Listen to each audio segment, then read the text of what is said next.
Matthew chapter 24. As Jesus was leaving the temple grounds, his disciples pointed out to him the various temple buildings. But he responded, "Do you see all these buildings? I tell you the truth. They will be completely demolished. Not one stone will be left on top of another." Later, Jesus sat on the Mount of Olives. His disciples came to him privately and said, "Tell us, when will all this happen? What sign will signal your return and the end of the world?" Jesus told them, "Don't let anyone mislead you, for many will come in my name, claiming I am the Messiah. They will deceive many, and you will hear of wars and threats of wars, but don't panic. Yes, these things must take place, but the end won't follow immediately.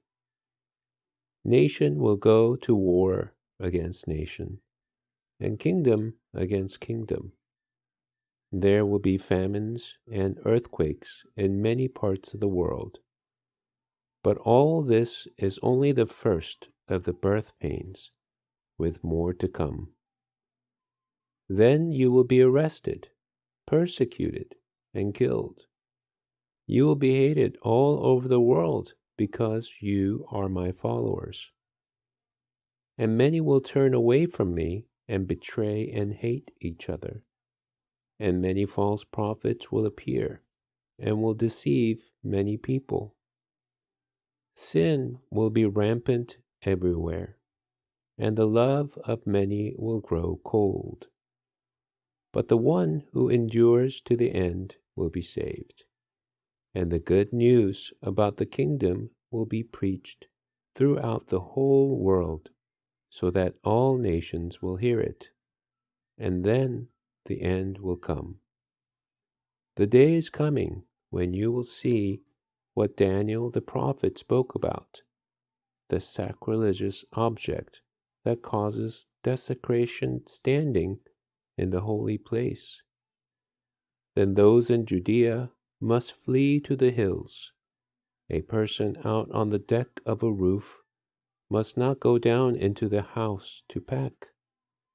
A person out in the field must not return even to get a coat. How terrible it will be for pregnant women and for nursing mothers in those days.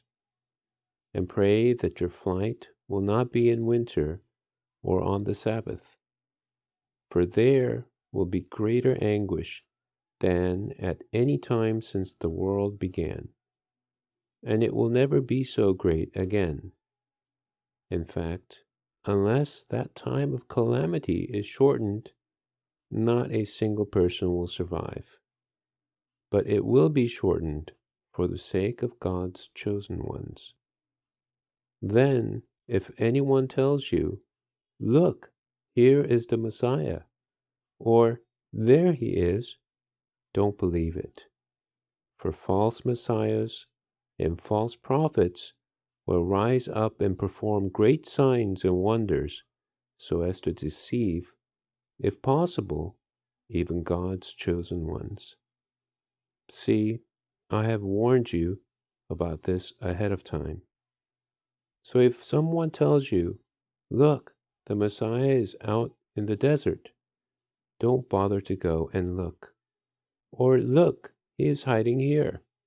Don't believe it. For as the lightning flashes in the east and shines to the west, so it will be when the Son of Man comes. Just as the gathering of vultures shows there is a carcass nearby, so these signs indicate that the end is near.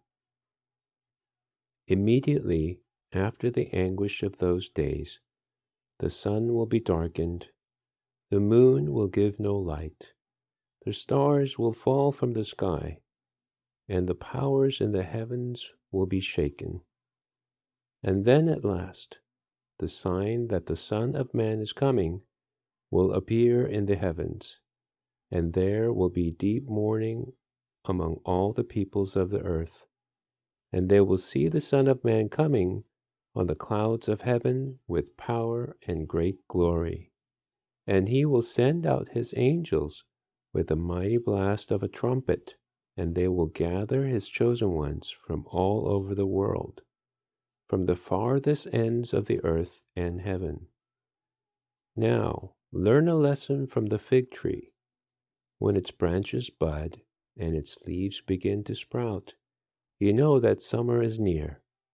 In the same way, when you see all these things, you can know his return is very near, right at the door. I tell you the truth, this generation will not pass from the scene until all these things take place. Heaven and earth will disappear, but my words will never disappear. However, no one knows the day or hour when these things will happen, not even the angels in heaven or the Son himself. Only the Father knows. When the Son of Man returns, it will be like it was in Noah's day. In those days before the flood, the people were enjoying banquets and parties and weddings right up to the time Noah entered his boat. People didn't realize what was going to happen until the flood came and swept them all away. That is the way it will be when the Son of Man comes. Two men will be working together in the field. One will be taken, the other left. Two women will be grinding flour at the mill. One will be taken, the other left. So you too must keep watch, for you don't know what day your Lord is coming. Understand this: if a homeowner knew exactly when a burglar was coming, he would keep watch and not permit his house to be broken into. You also must be ready all the time, for the Son of Man will come when least expected. A faithful, sensible servant is one to whom the master can give the responsibility of managing his other household servants and feeding them. If the master returns and finds that the servant has done a good job, there will be a reward. I tell you the truth. The master will put that servant in charge of all he owns. But what if the servant is evil and thinks, "My master won't be back for a while," and he begins beating the other servants, partying, and getting drunk? The master will return unannounced and unexpected, and he will cut the servant to pieces and assign him a place with the hypocrites.